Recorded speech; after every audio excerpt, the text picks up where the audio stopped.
I received a message from a potential client with this image attached to it, asking, could I replicate this? I have a goalie figure, so let's give it a try. First step, boil the figure so we can take him apart. That's better. He's all in pieces. Out to the garage, we're going to give him a prime, and then we're going to start with the base color of red. This step is always satisfying, removing the tape after painting to see how crisp your lines are and how much touch-up you're going to have to do. By the looks of it, these lines look good and I shouldn't have to do much touch-up.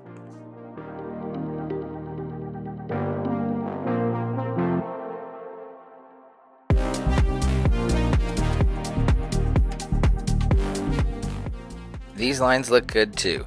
Only minimal touch-up will be required. I'll complete the rest of the paintwork off camera.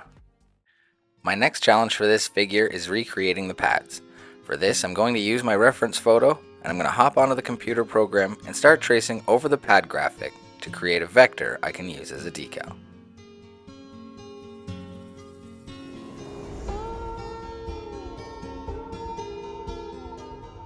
Once I have one side done, I can copy it, paste it, flip it over, adjust the colors, and now I have two matching decals ready to go. Now let's get on with recreating this face.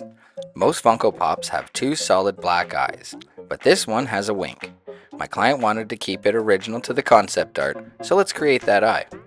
Another unique feature to this concept art is the smile.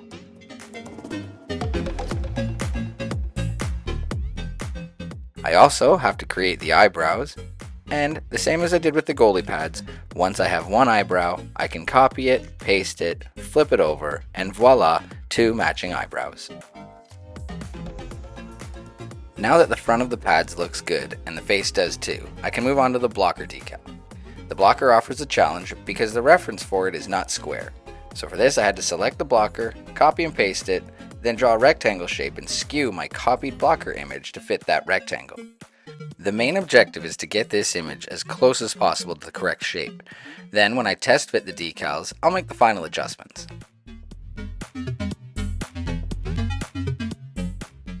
Now that I'm happy with the shape, I'll make sure to change that blue to black, and this is ready for a test print. I'm happy to say that the test printing went well, and here I am applying a few of those logos, the jersey logo and the blocker decal.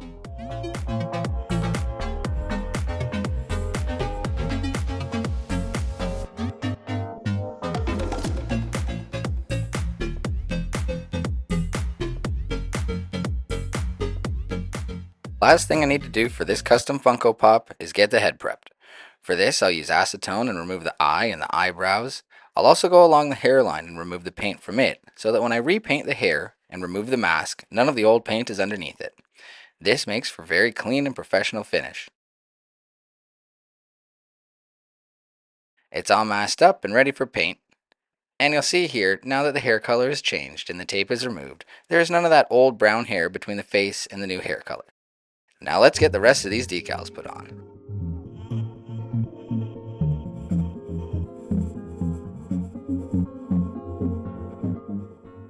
Something happened to my decals during the clear coat. You can see here the number 3 bends up, and so does the word GOAT. Now there was a part of me that said, this is fine, clothing is fluid, this'll be okay. But then I knew I had to make it right. I knew it had to be done. It's time to start over.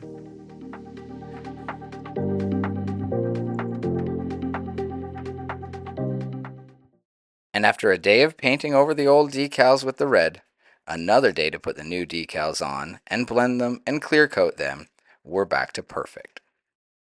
Now, after many hours of work, painting, creating decals, applying decals, and fixing mistakes, I'm happy to share with you the finished product, Marty Brodeur.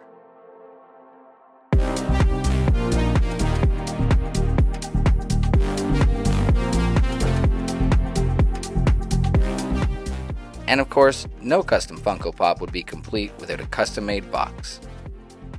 Our steps for this is to cut it, crease it, fold it, and glue it.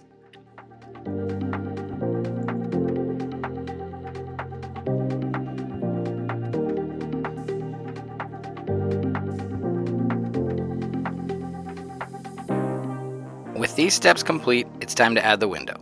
For this figure, I'm going to reuse an existing hockey Funko Pop window since it has the NHL holographic logo. I think that's a nice touch, adding to the realism of this custom figure.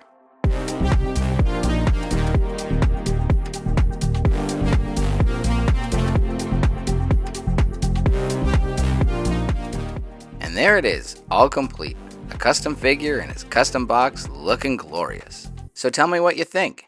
Did I do a good job replicating this concept art? Here's the original reference I was sent, and here is my artwork. Tell me in the comments below, did I nail it?